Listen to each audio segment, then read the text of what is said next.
Fluent Fox Podcast. Learn English by listening.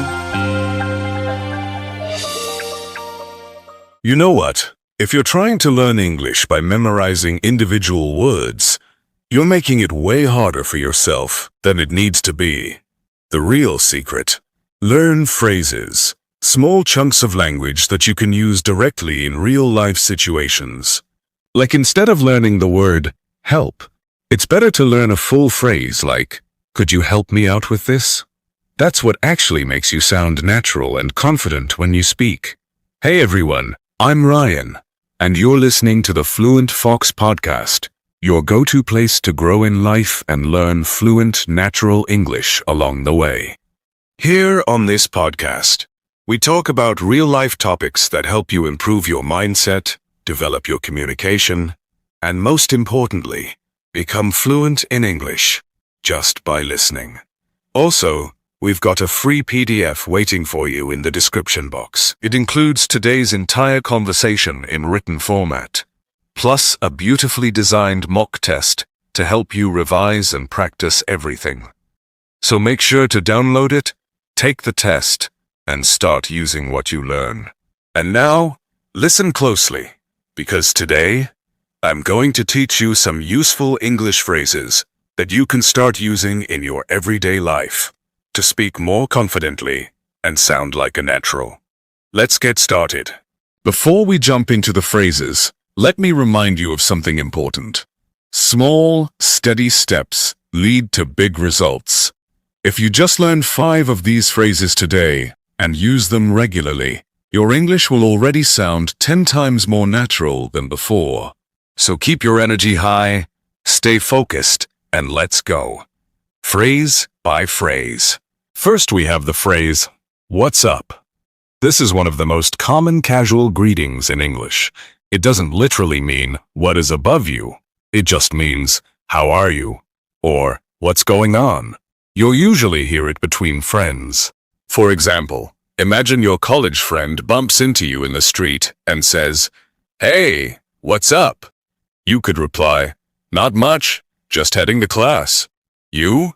It's quick, relaxed, and informal. You wouldn't use this with your teacher or boss. "I'm just kidding." This phrase helps you stay playful or fix something you said that might sound rude. Imagine you jokingly tell your brother, "You always eat like a monster," and he gets a little offended. You quickly add, "Relax, I'm just kidding." It shows the other person that you weren't serious.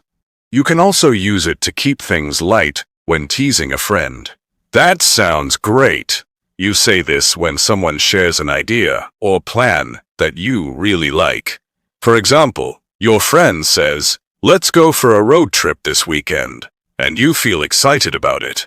You reply, "Yeah, that sounds great." It's a way of showing positive energy and agreement.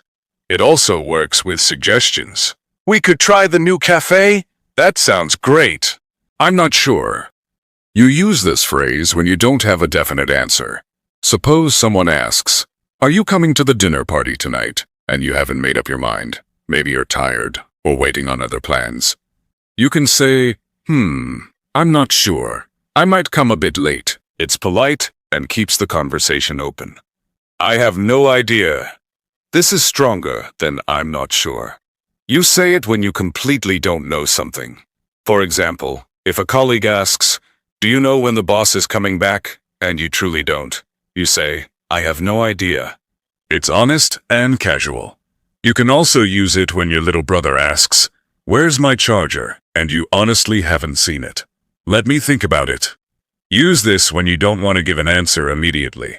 Let's say your friend says, "Hey, want to join us for the weekend trip?" and you're unsure. Maybe you need to check your schedule or finances.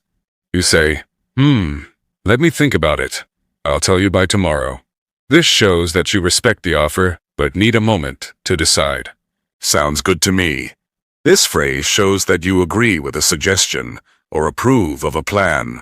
For example, someone says, "Let's start the meeting at 11 instead of 10, and you're fine with it. You say, "Sure, sounds good to me." It's smooth, cooperative, and makes conversations more friendly. "I'm in." short, confident, and powerful. Use this when you agree to join a plan. Let's say your friends are forming a team for a quiz competition and ask, "Are you joining?" You simply say, "Count me in. I'm in." It shows energy and interest. You can also use it in work settings. We're thinking of launching a new side project. I'm in. I can't wait. This means you're really excited about something coming up. For example, you've booked tickets for a concert. Every time someone mentions it, you say, "I can't wait." It expresses your enthusiasm. Another example, the new movie is releasing next Friday. I know. I seriously can't wait. Fingers crossed. It's a way of saying, let's hope for the best. You use it when you're nervous but hopeful. Imagine your friend is waiting for exam results and says, "I hope I pass." You respond, "Fingers crossed." You can also use it for yourself. My visa interview is tomorrow. Fingers crossed. It's not a big deal. This phrase is used when you want to show that something isn't serious or worth getting upset about. For example, your friend accidentally spills coffee on your notebook and says, "Oh no, I'm so sorry." You smile and say, "Hey, relax. It's not a big deal." It tells people that everything's okay. No need to stress. You can also use it to downplay a favor you did. "Thanks so much for helping me." "Oh, come on. It's not a big deal. I'm running late." This is what you say when you're not on time but you're on your way. Let's say your office meeting starts at 10:50 and it's already 9:50 but you're still stuck in traffic. You can call your colleague and say, "I'm so sorry, I'm running late. I'll be there in 10 minutes. It's polite and keeps the other person informed. Also useful in daily situations. "Let's meet at 5? Okay, but I might be running late. Take your time." This one is used to make the other person feel relaxed, that there's no pressure or hurry. For example, your classmate is searching for notes and panicking, but you don't want to rush them. You say, "Hey, no worries, take your time." It helps create a calm environment. You can also say this when your mom is cooking and says, "Sorry, lunch is getting late. Take your time, Mom." That makes sense. Use this when something becomes clear to you, like when an explanation clicks. For example, your friend explains why he didn't attend the party. "I was feeling really tired after work." You nod and say, "Ah, that makes sense." It shows understanding. Also works in learning. Your teacher explains a tricky grammar rule, and you say, "Oh, that makes sense now." You've got to be kidding me. You say this when something sounds so shocking, funny, or even unbelievable. For example, your friend says, "Guess what? I met Shah Rukh Khan yesterday at the airport," and you're surprised. You respond, "You've got to be kidding me." You can use it in fun situations or when you're a bit annoyed. "The train is delayed by 3 hours. You've got to be kidding me. I didn't catch that." This is a polite way to say, "I didn't hear," or "I didn't understand." Suppose someone speaks too fast or there's background noise. You didn't get what they said. You can say, "Sorry, I didn't catch that. Can you say it again?" It sounds better than just saying, "What?" It's helpful in meetings, phone calls, or when someone mumbles. "Let's catch up soon." This means, let's meet and talk after a long time. Imagine meeting an old friend after months. You talk for a bit and say, "Let's catch up properly sometime soon." It's warm, friendly, and shows interest in reconnecting. Also works in messages. "Hey, long time. Let's catch up soon." I'm on it. This phrase shows that you started working on something, or you'll take care of it right away. For example, your boss says, "Can you send me the report by noon?" You respond confidently, "I'm on it." It means you're handling it. It shows responsibility and quick action. You can also use it at home. Your mom says, "Can you do the dishes?" I'm on it. It slipped my mind. Use this when you forget something and you didn't mean to. Let's say your friend says, "You were supposed to bring my book today," and you completely forgot. You say, "Oh no, I'm so sorry. It totally slipped my mind." It's a gentle, natural way to admit you forgot. Everyone forgets things.